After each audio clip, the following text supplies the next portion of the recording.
In Part 3 of the IELTS Speaking exam, you'll have the chance to discuss the subject in Part 2 in more detail.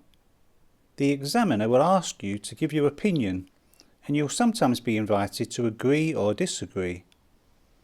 The first thing to remember is that these questions don't reflect the examiner's views, but are included to give you the chance to show how well you can agree and disagree within the context of a discussion.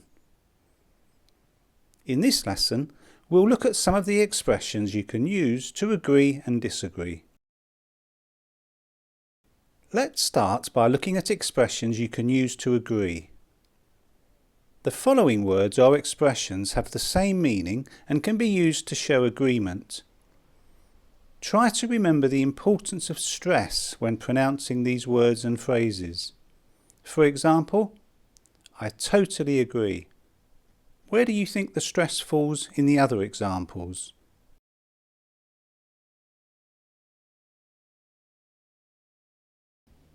We'd pronounce these as definitely. I couldn't agree more. Absolutely. Precisely.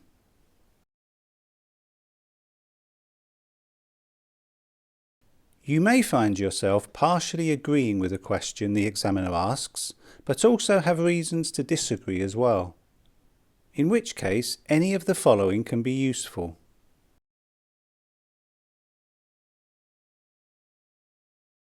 For example, I go along with that view to a point. It is always useful to get qualifications, as that's what employers are looking for. But exams don't suit everyone, and it's also important to have experience in an area of work. Adding a but or however to the end of the same expressions enables you to disagree. This is a very gentle, polite way of disagreeing. It shows you understand there are other views to your own, but that you have an alternative opinion.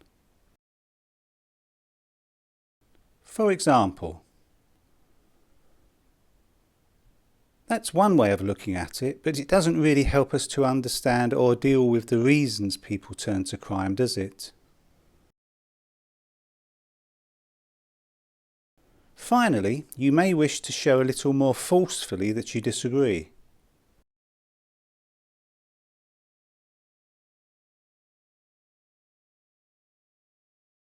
For example,